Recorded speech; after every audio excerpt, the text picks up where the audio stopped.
ஸ்ரீ மகாலட்சுமி ஸ்துதி.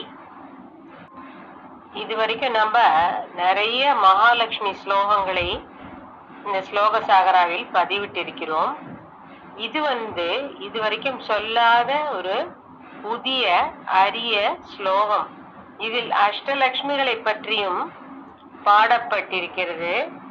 இந்த ஸ்லோகம் மிகவும் அழகாக அபூர்வமாக எனக்கு கிடைத்தது.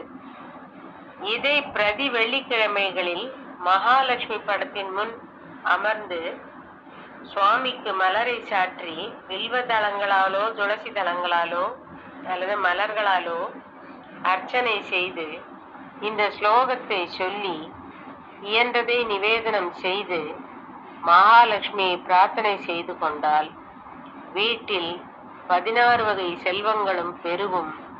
செல்வ வளத்துக்கு குறைவே இருக்காது. ஆதிலக்ஷ்மி நமஸ்தேஸ்து பரபிரம்மஸ்வரூபிணி யசோ தேஹி தனம் தேஹி சர்வ காமாம்ச தேஹி மே. சந்தானலக்ஷ்மி நமஸ்தேஸ்து புத்திர பௌத்திர பிரதாயினி புத்ரான் தேஹி தனம் தேஹி சர்வ காமாம்ச தேஹி மே. வித்யாலக்ஷ்மி நமஸ்தேஸ்து ब्रह्म विद्या स्वरूपिणी विद्यां देहि कलां देहि सर्व कामांश देहि मे. धनलक्ष्मी नमस्तेस्तु सर्व दारिद्र्यनाशिनी धनं देहि श्रियं देहि सर्व कामांश देहि मे. धान्यलक्ष्मी नमस्तेस्तु सर्वाभरणभूषिते धान्यं देहि धनं देहि सर्व कामांश देहि मे. मेधा लक्ष्मी नमस्तेस्तु गली कल्मषनाशिनी प्रज्ञां देहि श्रियं देहि सर्व कामांश देहि मे. गजलक्ष्मी नमस्तेस्तु सर्वदेवस्वरूपिणी अश्वांश गोकुलं देहि सर्व कामांश देहि मे.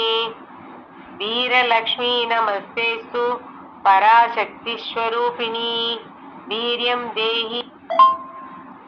वीरलक्ष्मी नमस्तेस्तु पराशक्ति स्वरूपिणी वीर्यं देहि बलं देहि सर्व कामांश देहि मे. जयलक्ष्मी नमस्तेस्तु सर्वकार्य जयप्रदे जयं देहि शुभं देहि सर्व कामांश देहि मे. भाग्यलक्ष्मी नमस्तेस्तु सौमांगल्य विवर्धिनी भाग्यं देहि श्रियं देहि सर्व कामांश देहि मे. कीर्तिलक्ष्मी नमस्तेस्तु विष्णु वक्षस्थलस्थिते कीर्तिं देहि श्रियं देहि सर्व कामांश देहि मे. आरोग्यलक्ष्मी नमस्तेस्तु सर्वरोग निवारणी आयुर्देहि श्रियं देहि सर्व कामांश देहि मे. सिद्धलक्ष्मी नमस्तेस्तु सर्वसिद्धिप्रदायिनी सिद्धिं देहि श्रियं देहि सर्व कामांश देहि मे. सौन्दर्यलक्ष्मी नमस्तेस्तु सर्वालङ्कारशोभिते रूपं देहि श्रियं देहि सर्व कामांश देहि मे. साम्राज्यलक्ष्मी नमस्तेस्तु मुक्तिप्रदायिनी मोक्षं देहि श्रियं देहि सर्व कामांश देहि मे.